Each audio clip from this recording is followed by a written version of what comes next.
Why is January 6th important to George Washington's life? Martha Washington and George Washington got married on January 6th, 1759. They got married near New Kent Woods in a brick church, with the officiant being Reverend David Moussoms, Moussoms.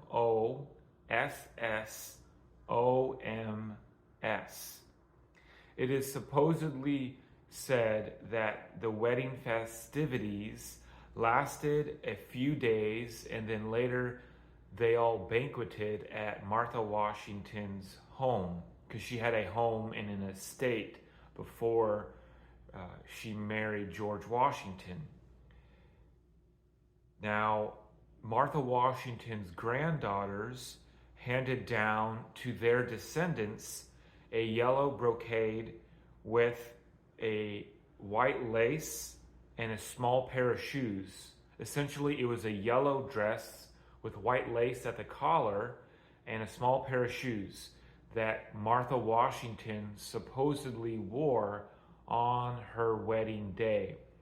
And Martha Washington and George Washington were married for 40 years. Now, Martha Washington had children of her own from a previous marriage to Daniel Custis. Daniel Custis passed away around the age of 39 or 40, and they had several children, Daniel and Martha. And then Martha, some years later, got married to George Washington. There were many suitors for Martha Washington. Eventually, George gained the great affection of Martha, and they got married. On May 5th, 1758, George Washington bought the engagement ring for Martha Washington. With only a few times they met and several letters, they got engaged and married. And in doing that, George Washington became an immediate stepfather. Now, being a stepfather in George Washington's time as well as today was very important, as it is throughout all of culture. And George Washington loved these children, these stepchildren, as his own. George could never have children because it is said that George Washington was sterile from all of the copious amounts of diseases he had throughout his life. But he still loved these kids from Martha Washington as his own. And he gave much advice to his stepchildren over the years about marriage. In general, the advice that George Washington gave to his stepchildren over the years was that he considered marriage one of the most interesting times and events of your life, and it can be the foundation of happiness or of misery. So choose wisely, essentially, was what George Washington's advice was to his stepchildren as they got older.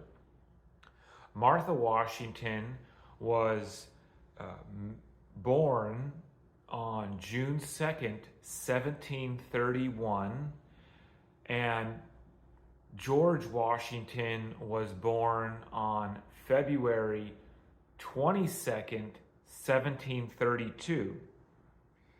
And Martha Washington had several siblings, and her father's name was John. And Martha Washington was with George Washington for about half of the Revolutionary War.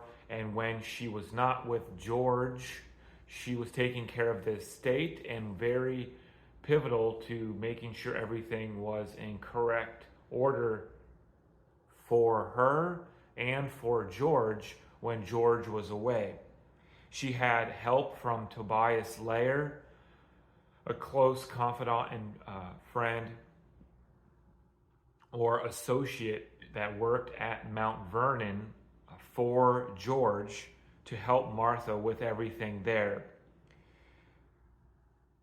And there, as far as we know today, there are only 2 to 3 surviving letters of Martha Washington and George in their correspondence together after George Washington passed away in December 14th, 1799.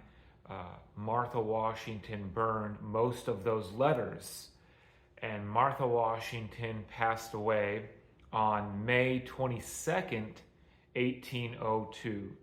Again, George Washington and Martha Washington were married for 40 years, and Martha Washington, again, to remind you, was born on June 2nd, 1731. The 3 books I used for this video are Martha Washington, A Life by Patricia Brady, most famously The Washingtons by Flora Fraser, and most importantly, The Papers of Martha Washington